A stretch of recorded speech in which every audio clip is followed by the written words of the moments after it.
Hello, amazing readers. Today we're going to start a chapter book. This book is called Mrs. Piggle. There aren't very many pictures in this book. When there is a picture, I'll show it to you. When I choose books, I like to choose some new ones, maybe like Dork Diaries or Diary of a Wimpy Kid, and also some really old chapter books too, because they have stood the test of time and we call them classics. This book was first published in 1947.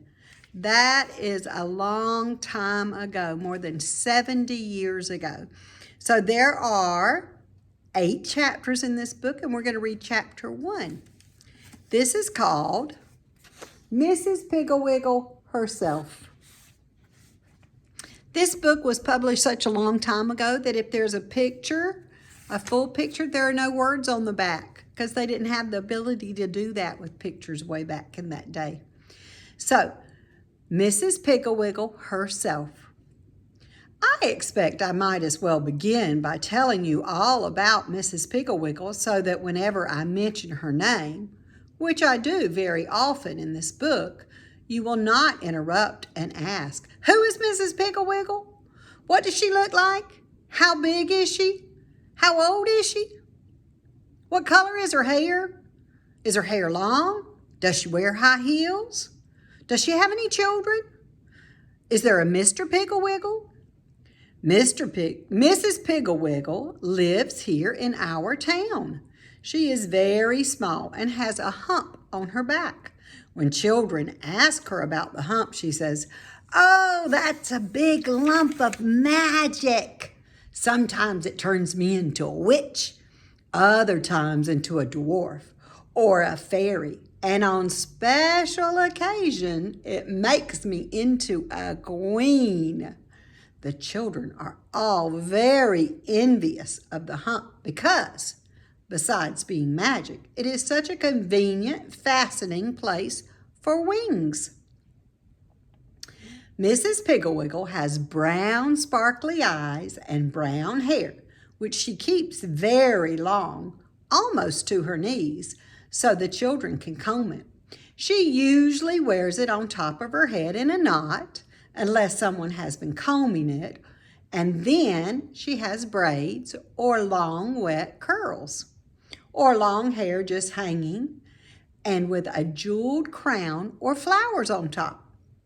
One day I saw her digging in the garden wearing the jeweled crown and with her hair billowing down her back. She waved happily and said, "I promised Betsy," Betsy is one of her children friends, "that I would not touch this hair until she came home from school." And she went on with her digging.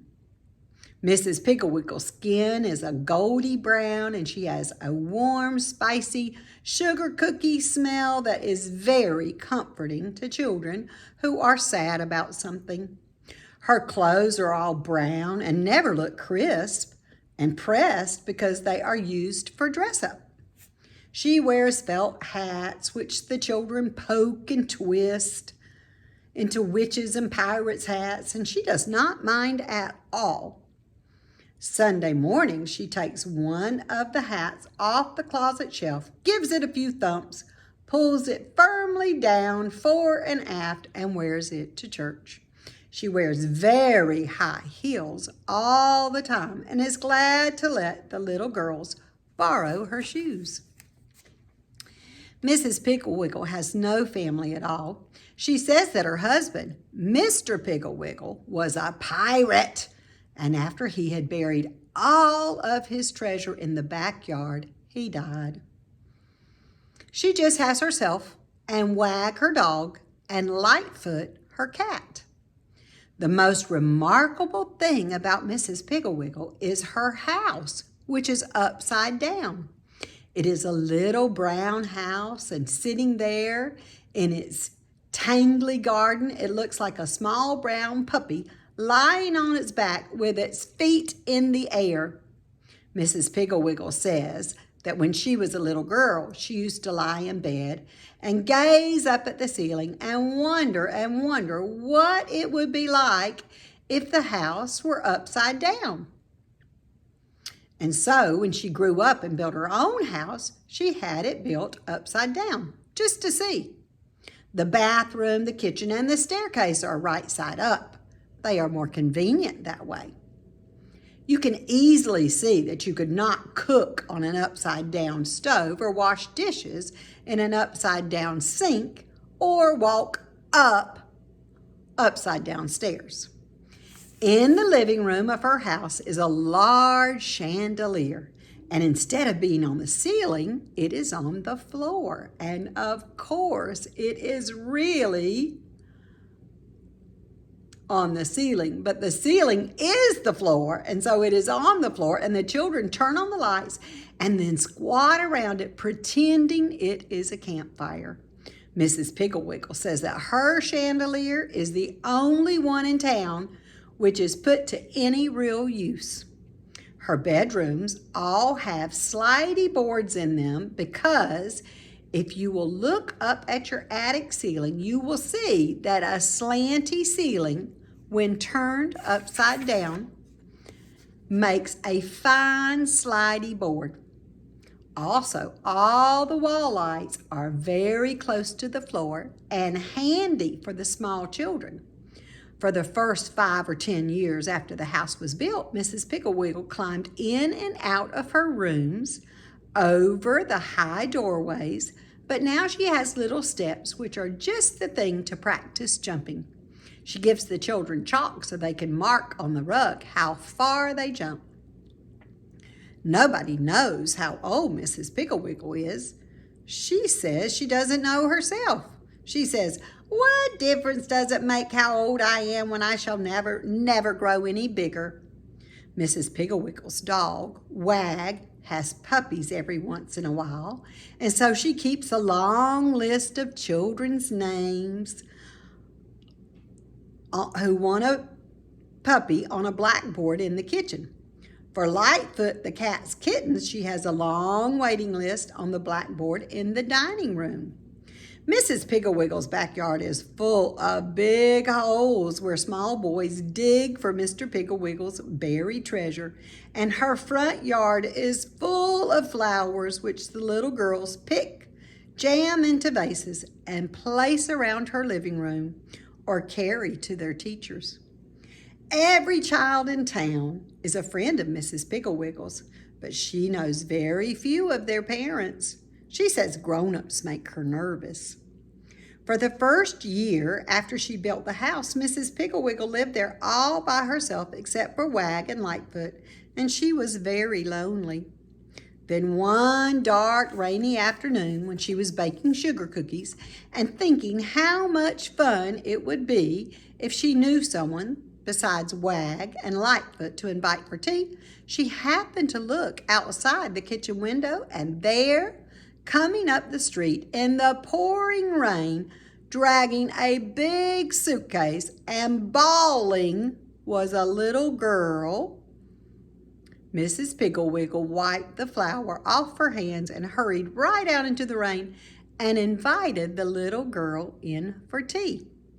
The little girl's name was Mary Lou Robertson, and she was 8 years old and quite sad. She was running away from home. She told Mrs. Piggle all this after she had drunk 3 cups of cambric tea and let me do that one again. She told Mrs. Piggle all this after she had drunk 3 cups of cambric tea and eaten 7 sugar cookies. She said, "I'm running away from home because I hate to wash dishes. All I do is wash dishes. I am just a servant. Dishes, dishes, dishes. Wash, dry, put away. That's all I do. My mother doesn't love me at all. She isn't my real mother anyway. She probably got me out of an orphanage just to wash the dishes." Mary Lou began to cry again. So that the 8th sugar cookie got quite soggy before she finished it. Mrs. Piggle said, "Isn't she your real mother?" Mary Lou said, "She says she is, but no real mother would make you wash dishes. Wash dishes, wash dishes." Now that's a funny thing, said Miss Piggle. "I mean, you're hating to wash dishes so much. Because you see, I like to wash dishes. In fact, I enjoy washing dishes so much that a cause of great sorrow for me is the fact that the only dishes I must wash are for Wag, Lightfoot, and me. 3 or 4 dishes a meal, that is all. When I wash dishes, Mary Lou, I pretend that I am a beautiful princess with long golden curly hair. Mary Lou's hair was jet black and braided in 2 stiff little pigtails. And apple blossom skin and forget-me-not blue eyes. I have been captured by a wicked witch, and my only chance to get free is to wash every single dish and have the whole kitchen sparkly clean before the clock strikes. For when the clock strikes, the witch will come down and inspect to see if there is a crumb anywhere. If there are pots and pans that have been put away wet, if the silverware has been thrown in the drawer, or if the sink has not been scrubbed out, the witch will have me in her power for another year." Mrs. Piggle looked at the clock and jumped up. "It's 10 minutes to 4, Princess, and we have so much to do. Hurry, hurry, hurry." Mary Lou also jumped up and began carrying the tea things to the sink, and Mrs. Piggle whisked them in and out of the dishwasher, and Mary Lou dried them, and Mrs. Piggle hurried as fast as she could and put the cookie things away, and every once in a while she would stop and say, "Hark, Princess! Do you hear the thump of the witch's big gnarly cane?" Then Mary Lou, her braids bobbing up and down with excitement, would say, "I hear, Princess. It is coming closer and closer." Soon the kitchen sparkled, and the dishes were washed and dried and put away, and every crumb had been swept off the floor. Mary Lou even curled Lightfoot's tail neatly around her legs and smoothed Wag's fur. Just before the clock struck, Mrs. Piggle said to Mary Lou, "Princess, I must leave you now and show the witch your work. And oh, I do hope you will be freed." Then she went upstairs, and pretty soon down the stairs came a terrible old witch with a long black dress, a tall black hat, and a big, gnarly black cane. Mary Lou was very scared until she saw the sparkly eyes of Mrs. Piggle under the black hat. She showed the witch the kitchen, and the witch took out the cookie pans and carried them over to the light to see if they were clean and dry. She got down on her knees, squeaking like a rusty gate, to see if Mary Lou had swept under the stove. She felt inside the teacups to see if there was sugar in the bottoms, and she put on her glasses to examine the sink, but she could not find anything wrong. So she handed Mary Lou the key to the kitchen door and screeched out, "You are free, Princess, but I will get you again, never fear." The witch clumped back up the stairs, and in a few minutes Mrs. Piggle came back down. "Well," said Mrs. Piggle, "do you see why I like to wash the dishes?" Mary Lou said, "Oh, Mrs. Piggle, that was the most fun I've ever had." Mrs. Piggle said, "Of course you can have more fun than I can because you have so many more dishes to wash." "If only I had more dishes and could take longer, I would be a princess with curly yellow long hair, apple blossom skin, blue eyes, and a beautiful voice, and I would sing sad songs over the dishpan. Also, if I had more dishes, I would have the witch ride through the night on a broomstick, and I would creep out on the back porch to see if she was coming. I could hear her land with a thump on the roof, and I would sit upstairs to see if she was going to slide down the chimney or thump down the stairs. Oh, there would be ever so many more exciting things to pretend if only I had more dishes to wash." After a while, it stopped raining and the sun came out, and Mary Lou took her suitcase and went home. That night, her mother, It really was her mother, of course. Almost fainted when she came out to the kitchen exactly 27 minutes after dinner, and Mary Lou was sweeping the floor, and all the dishes were washed and dried and put away, and everything was immaculate. Mrs. Robertson rushed in and called Mary Lou's father. And he came out to the kitchen and pretended to fall on the floor with surprise. And then he said to Mary Lou's mother, "I like your new maid, madam. In fact, she is so much better than Tilly Slopwash, who used to be here, that I think we should invite her to the movie picture show some early evening." Then Mary Lou told them all about Mrs. Piggle, and Mary Lou's mother said, "Oh, yes, I remember seeing that odd little house. She sounds like a charming friend, and if you are certain that she invited you, you may go over there after school tomorrow." The next day after school, Mary Lou went to see Mrs. Piggle. She took her best friend, Kitty Wheeling, with her, and Mrs. Piggle was very glad to see them and showed them through her upside-down house and served tea and cookies. Kitty said, her mouth full of cookie, "My worst trouble is bed making. I cannot get them smooth. I'd much rather wash dishes like Mary Lou, but Mother won't let me change with my sister Sally, who washes the dishes, until I have learned to make beds properly. Oh, I just despise to make beds." Mrs. Piggle poured herself another cup of tea, gave a saucer of cream to Lightfoot and 4 cookies to Wag, then said, "If you think you have a hard time making beds, Kitty, imagine how hard it is for me. You see, the cruel queen sleeps in my bed every night and inspects them every morning. And if she finds a single wrinkle, even one as big as a pin, she will have me thrown in the dungeon. Come upstairs and I'll show you how I make beds." They went upstairs, and Mrs. Piggle threw the covers clear off the foot of one of her beds. Then she had Kitty help her make it, and when she finished, it was as smooth as the floor. No wrinkles. Mrs. Piggle said, "The secret is to throw the covers way back. You simply cannot smooth the bed, because if you do, there might be a wrinkle down by the foot. And of course, the cruel queen will find it and then down into the dungeon."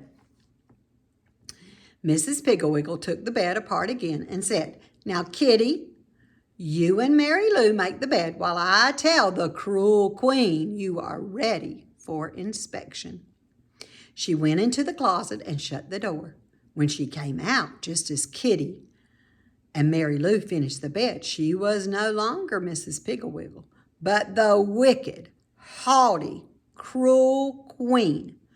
On her head, she wore a glittering jeweled crown. Her hair hung down her back in deep waves.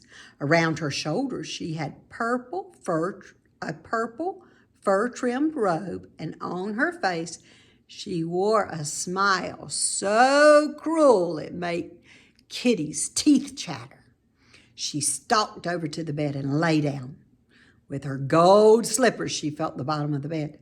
With her ringed fingers, she felt the top and the sides.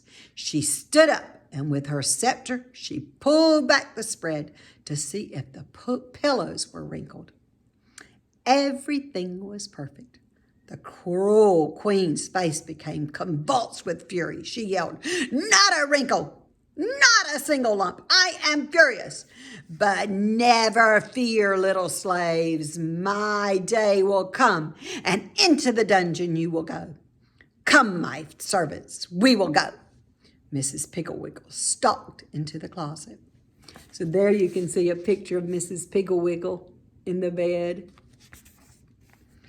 That was the beginning of Mrs. Piggle's friendship with the children. The next day, Mary Lou and Kitty's little brother Bobby, and Bobby's friend Dickie went to Mrs. Piggle's for tea.